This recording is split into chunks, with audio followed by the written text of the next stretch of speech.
Hello बच्चों, welcome back to my YouTube channel. और आज मैं आपके सामने आ चुका हूँ नीट 2026 का जो री नीट हुआ है उसका सॉल्यूशन लेकर बच्चों। और मतलब पेपर की बात किया जाए ना तो अच्छा पेपर पूछा है, अच्छे लेवल का पूछा है और टफ पूछा है बच्चों। अगर आप विदाउट पढ़े गए होंगे और मतलब विदाउट कॉन्सेप्ट से ये साथ जो बच्चे गए होंगे ना उनके लिए पेपर काफी टफ आया है। बट जो बच्चे कॉन्सेप्चुअल क्लैरिटी के साथ गए होंगे, जो बच्चे मेरे वीडियोज को देखते हैं, जो बच्चे मेरे से पढ़े हैं, उनके लिए तो ये पेपर बहुत ही मतलब ये नहीं बोल सकते हैं कि इजी होगी, बट उनके लिए पेपर जो है थोड़ी अच्छी होगी जरूर, क्योंकि वो कॉन्सेप्ट के साथ गए हैं, सिर्फ फॉर्मूला बेस्ड पे नहीं गए हुए हैं। ओके, तो चलिए देखते हैं। हमारा जो पहला क्वेश्चन है जो मॉडर्न फिजिक्स से क्वेश्चन है कि एक फोटोन है और एक इलेक्ट्रॉन दे दिया, दोनों का जो एनर्जी दे दिया है 20 इलेक्ट्रॉन वोल्ट दे दिया है, और energy move in free space, the ratio of linear momentum of P upon P H. इसका लीनियर मोमेंटम का जो है बच्चों क्या पूछ दिया है आपका, रेशियो पूछा हुआ है। स्पीड ऑफ लाइट दे दिया है, चार्ज ऑफ इलेक्ट्रॉन और मास ऑफ इलेक्ट्रॉन, ये सारी चीजें दे दी है।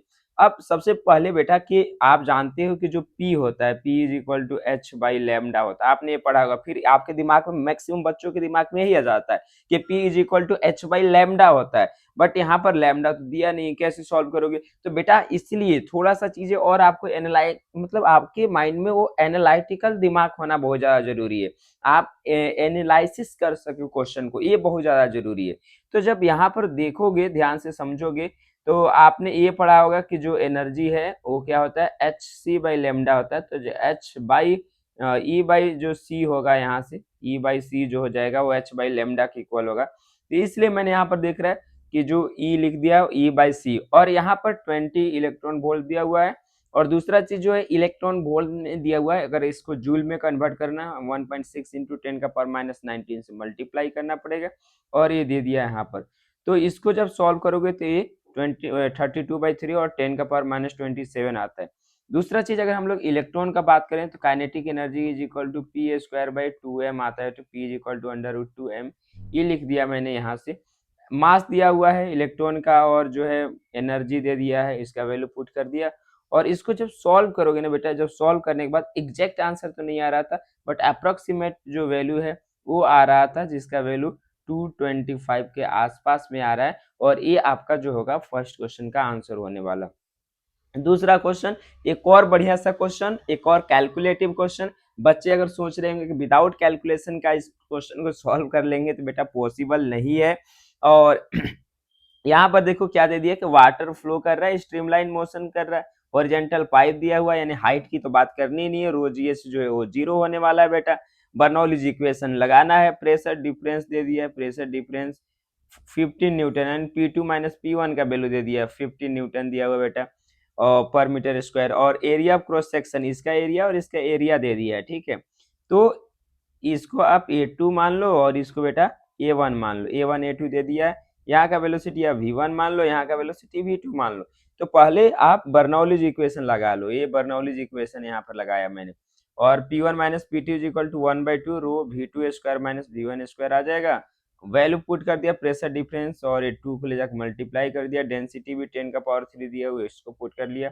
और दूसरे बात, जो हमारा V1 और V2 दो वेरिएबल आ रहे हैं, तो दूसरा इक्वेशन हम लोगों ने कंटिन्यूटी इक्वेशन अप्लाई किया बेटा।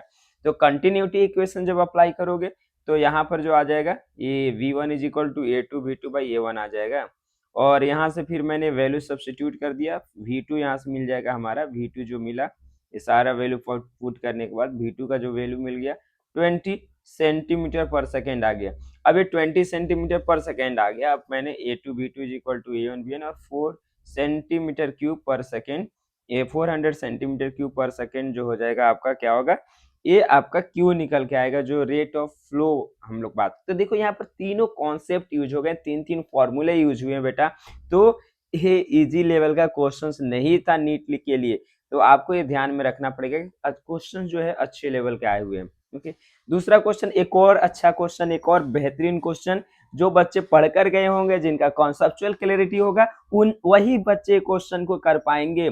दिया हुआ है क्या कि एक जो है बच्चा, ये देखो, ए है आपका जो रोटेट कर रहा है ओ के अबाउट, तो आपको ए और बी के अबाउट एंगुलर मोमेंटम बताना। बेटा एंगुलर मोमेंटम का आपने फॉर्मूला पढ़ा होगा, एल इज इक्वल टू, एक तो होता है आपका जो इस सेंटर ऑफ मास के अबाउट आता है जो रोटेट करेगा यानी रोटेशनल की वजह से, और दूसरा ऑर्बिटल आपने पढ़ा होगा, तो एक स्पिन की वजह से होता है, एक ऑर्बिटल की वजह से आएगा, तो ये पॉइंट के अबाउट निकालना है। तो अब बेटा यहाँ पर ऑर्बिटल जो होगा एल ऑर्बिटल वो जीरो होने वाला है, ये जीरो हो जाएगा, तो सिर्फ स्पिन, स्पिन तो centre of I C M into omega करते हैं जिसका वैल्यू क्या है, सेम है, तो इसलिए ये जो होगा इसका रेशियो क्या आ जाएगा, 1 आ जाएगा, और ये आपका आंसर होगा। नेक्स्ट क्वेश्चन का बात करते हैं, क्वेश्चन नंबर 4, एक और बेहतरीन सा क्वेश्चन, एक और अच्छा सा क्वेश्चन, और ये भी थोड़ा सा, ये तो वैसे फॉर्मूला बेस्ड क्वेश्चन है, बट फिर भी जो बच्चे अगर नहीं किए होंगे इस टाइप से क्वेश्चन उनके लिए थोड़ा सा टफ होगा, क्योंकि मैक्सिमम बच्चे फॉर्मूला याद नहीं रहता उनको। तो आपको एक सोलेनोइड दे दिया, क्या दे दिया, सोलेनोइड, और number of turns per unit length दिया है, जैसे small n n by l आप जानते हो, ओके। तो phi is equal to B into A, और नंबर ऑफ टर्न्स को एन से मल्टीप्लाई कर दो, तो आप जानते हो बी का value mu naught n I होता है, cross sectional area pi R square हो गया है, मतलब एरिया का बात करते हैं, और एन टर्म्स है तो एन से मल्टीप्लाई कर दिया। अच्छा एन का वैल्यू यहाँ से लिख दिया, एन इंटू एल, इसको क्रॉस मल्टीप्लाई कर दो तो ये आ जाएगा, तो और आई को डिवाइड कर दो, फाइव बाई आई जो होता है बेटा, फाइव बाई आई क्या होता है, इंडक्टेंस होता है, और ये आंसर आएगा, तो आंसर नंबर जो सेकेंड होगा वो आपका करेक्ट आंसर होने वाला है, ओके।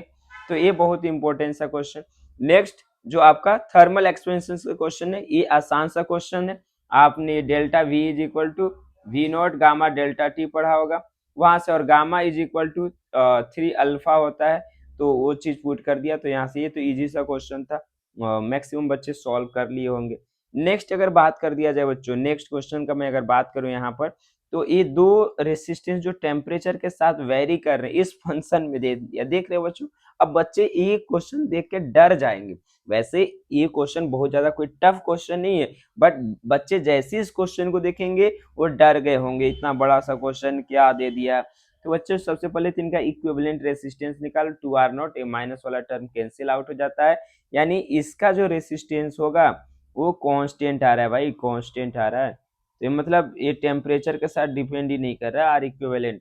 तो यहाँ से आप ये बोल सकते हो कि जो आई ए रहेगा, आई ए जो रहने वाला है वो क्या रहने वाला है, कांस्टेंट रहने वाला है, क्या रहने वाला है, कांस्टेंट। दूसरे वाले केस में देखेंगे तो आर इक्विवेलेंट जो है समथिंग है R naught by two 1 minus alpha square into delta T आ रहा है, यानी टेम्परेचर के साथ तो चेंजेस हो सकता है। तो जब टेम्परेचर के साथ चेंजेस होगा, अगर हम लोग इग्नोर नहीं करते हैं तो अगर आप रेसिस्टेंस कम हो रहा है, आर का जो वैल्यू है कम हो रहा है, तो आर जब कम होगा तो करंट का जो वैल्यू होगा बेटा वो क्या होगा, बढ़ जाएगा, V is equal to I into R होता है। तो अगर हम लोग रेसिस्टेंस कम करेंगे तो करंट का जो वैल्यू होगा वो क्या होगा, बढ़ेगा, तो ऑप्शन नंबर बी जो होगा वो करेक्ट आंसर होगा, ठीक। सेवन, ये भी अच्छा सा क्वेश्चन, बेहतरीन सा क्वेश्चन है, आपको अक्सर ये चीजें पढ़ाई जाती है कि जो इंटेंसिटी होती है वो डायरेक्टली प्रोपोर्शनल होती है, इंटेंसिटी जो होती है, इंटेंसिटी वो डायरेक्टली प्रोपोर्शनल होती है फोटो करंट की। ये बार बार आपको मेरे चैनल पर भी वीडियो में ये सारा चीज आपको देखने को मिलेगा। तो इंटेंसिटी जो है वो डायरेक्टली प्रोपोर्शनल होगा किस चीज का, फोटो करंट का। और यहाँ पर बोला है कि इंटेंसिटी जो है डिक्रीज कर रहा है, बेटा जब इंटेंसिटी डिक्रीज करेगा तो जो फोटो करंट होगा, फोटो करंट ये भी क्या कर रहा है, डिक्रीज कर रहा है, इसलिए ये ऐसा ग्राफ बनेगा। दूसरा चीज कि सोर्स का पावर कम हो रहा है, तो स्टॉपिंग पोटेंशियल को फ्रीक्वेंसी, जो स्टॉपिंग पोटेंशियल होता है वो डायरेक्टली प्रोपोर्शनल टू फ्रीक्वेंसी होता है, ठीक है। तो फ्रीक्वेंसी कुछ चेंज नहीं हो रहा है, इसलिए जो है ये आपका वैल्यू कांस्टेंट रहने वाला है, तो ऑप्शन नंबर 2 जो हो जाएगा वो क्या हो जाएगा आपका सेकेंड, जो ऑप्शन है वो करेक्ट आंसर होगा।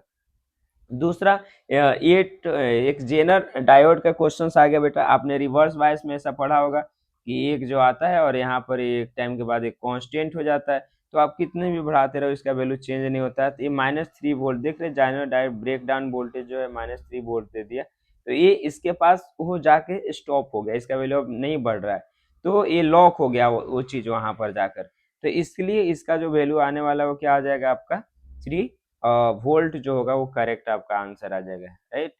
और नेक्स्ट नाइन्थ क्वेश्चन का अगर बात कर दिया जाए, क्वेश्चन नंबर 9 में देखोगे तो यहाँ पर क्या दे दिया है कि v और टर्मिनल वेलोसिटी यानी in the measurement of viscosity liquid using terminal velocity of spherical ball, और रेडियस दे दिया है, डिफरेंट डेंसिटी दिया हुआ है, डेंसिटी मतलब दोनों बॉडी का और जो लिक्विड का डेंसिटी है डिफरेंट डिफरेंट दिया है, वेरिएशन ऑफ टर्मिनल वेलोसिटी पूछा हुआ है। तो V T is equal to 2/9 और आर स्क्वायर इंटू जी होता है फॉर्मूला सिग्मा माइनस रो को कॉमन कर लो, तो sigma by rho minus one यानी Y is equal to M X minus C का ऐसा समथिंग ग्राफ बनने वाला, इस टाइप का ग्राफ आपका बनेगा। तो अब ये जो है, और देख रहे हो ना यहाँ पर इस वाले केस में जब ये टोटल वैल्यू आपका जीरो होगा, यानी ये जीरो जब होगा तो यहाँ पर सिग्मा बाई रो का वैल्यू वन होगा, जब टर्मिनल वेलोसिटी जीरो हो रहा होगा तो ये वन से स्टार्ट होगा। देख रहे हैं, तो ये तो ऑप्शन हो नहीं सकता है क्योंकि पैरेलल दिखा दिया, तो इसमें तीन चीजें, तो कहीं भी वन से स्टार्ट नहीं हो रहा, वन पर इसका वैल्यू जीरो होना चाहिए, वन पर जो है ये वैल्यू क्या होना चाहिए, जीरो होना चाहिए। तो ये जीरो कहाँ पर हो रहा है, इस वाले केस में, यानी बेटा वी टी कब जीरो होगा, वी टी तो तभी जीरो होगा ना जब sigma by rho minus one का वैल्यू जीरो होगा, यानी सिग्मा बाई रो का जो वैल्यू होना चाहिए वो कितना होना चाहिए, वन होना चाहिए। ओके, क्वेश्चन नंबर 10 का अगर बात कर दिया जाए बच्चों, तो आप देखो क्वेश्चन नंबर 10 जो है कोई बहुत ज्यादा टफ क्वेश्चन नहीं है, आसान सा क्वेश्चन है। दो प्लैनेट दे दिया है, उनका जो है यहाँ पर आप देख सकते हो कि रेडियाई दिया हुआ, मास सेम है, और आपसे एस्केप स्पीड का फॉर्मूला बेस्ड क्वेश्चन पूछा है, v1 by V two is equal to r1 by r2। अब देख लो यहाँ पर v जो है इनवर्सली प्रोपोर्शनल टू r है रूट के अंदर, तो v1 by V two is equal to r2 by r1 हो गया। तो v1 by V two is equal to r2 by r1, और ये r2 बाई r1 यहाँ से मिल जाएगा, देख लो बेटा ये r2 is equal to r1 by two है, तो यहाँ से r2 by r1 is equal to 1/2 आ गया, तो 1/2 आ गया v1 बाई वी टू का वैल्यू, तो v2 बाई v1 कितना हो जाएगा, v2 by v1 a root two by one आ जाएगा। So option number fourth will be correct answer, तो फोर्थ ऑप्शन जो होगा वो क्या होगा, करेक्ट होगा। ओके, और भी मैं सॉल्यूशन लेकर आने वाला हूँ बच्चों, तब तक के लिए ये वीडियो को आप अच्छे से देखो और अपने दोस्तों तक शेयर जरूर कर दो।